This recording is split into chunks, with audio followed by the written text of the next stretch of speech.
सिंधुदुर्ग में मीडिया से बात करते हुए मंत्री नितेश राणे ने यवतराणा मामले पर प्रतिक्रिया दी। उन्होंने कहा कि हिंदू समुदाय में किसी भी अन्य धर्म से घृणा नहीं है। वहीं उन्होंने राहुल गांधी पर निशाना साधते हुए कहा कि राहुल गांधी ने लोकसभा चुनाव के बाद वोट चोरी का आरोप क्यों नहीं लगाया। अब चुनाव आयोग पर बेतुके आरोप लगाए जा रहे हैं।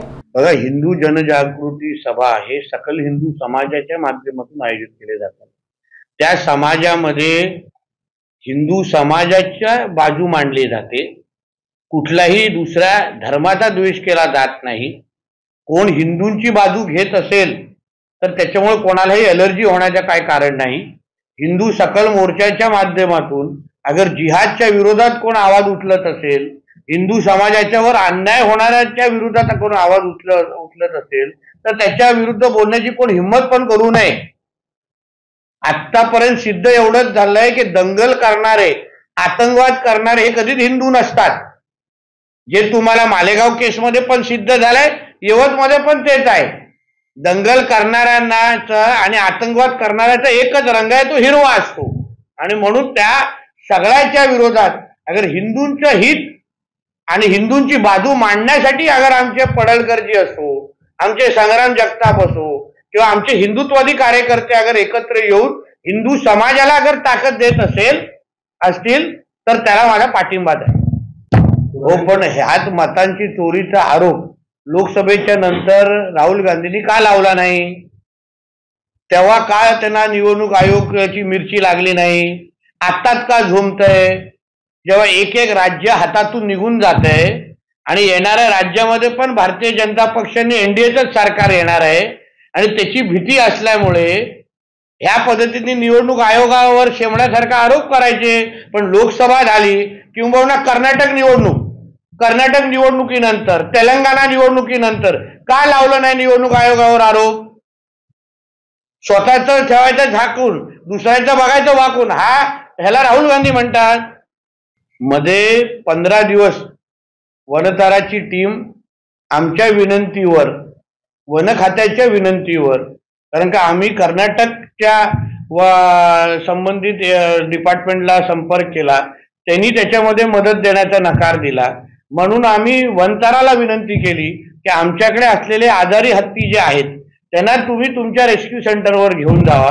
15 दिवस त्यांची पूर्ण टीम आपल्या जिल्ह्यामध्ये राहून गेली, पूर्ण पद्धतीचा अभ्यास केला की नेमकं कुठला हत्ती कुठे आहेत, कुठे काही जागी त्यांना 7 हत्ती पण आढळलेले आहेत, पण पाऊस असल्यामुळे ते हत्ती आपल्या जागेवरून बाहेर येत नव्हते असा रिपोर्ट ते लोकांनी, प्राथमिक रिपोर्ट सरकारला दिलेला आहे।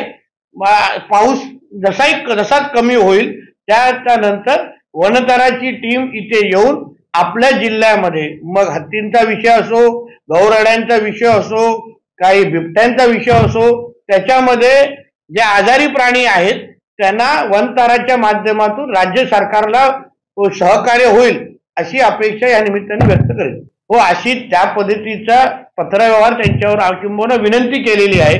कारण की त्या 7 हत्तीला असणारे काही आजार असतील किंवा त्यांना लागणारी जी काही मदत असेल ती अगर वनताराच्या माध्यमातून अगर होत असेल, जेणेकरून उद्याच्या हत्तींचं आयुष्य वाचेल, त्या पद्धतीची सगळी मदत वनतारा करण्यासाठी तयार आहे।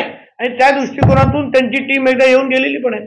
जिल्हा परिषदेचे रस्ते, स्टेटचे रस्ते आणि हायवेचे रस्ते, या तिन्ही रस्त्यांच्या संदर्भात तिन्ही संबंधित एजन्सी आणि अधिकाऱ्यांची माझी चर्चा झालेली आहे।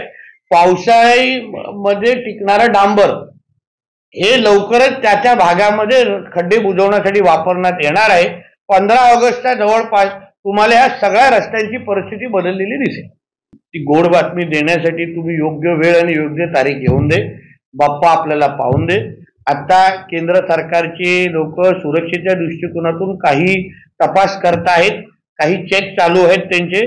एकदा त्यांनी आम्हाला ग्रीन सिग्नल दिले तर मग लवकरच तुम्हाला चाकरमानी समुद्राच्या मार्गे आपल्या सिंधुदुर्गात येत असताना दिसते। पण संजय राजारामचा मालक पण तर हिंदुत्वाची गद्दारी घेऊन आज काँग्रेस बरोबर आणि शरद पवारांच्या पक्षाबरोबर आहे ना, मग तो कसं हिंदुत्वाच्या बद्दल बोलू शकतो? जे नियम ते दुसऱ्याला लावतात ते स्वतःच्या मालकाला पण लागतो हे संजय राजाराम विसरून गेला। आणि हाच विधानसभेचे अध्यक्ष हे आदित्य ठाकरेला त्यांनी कायदा शिकवलेला आहे।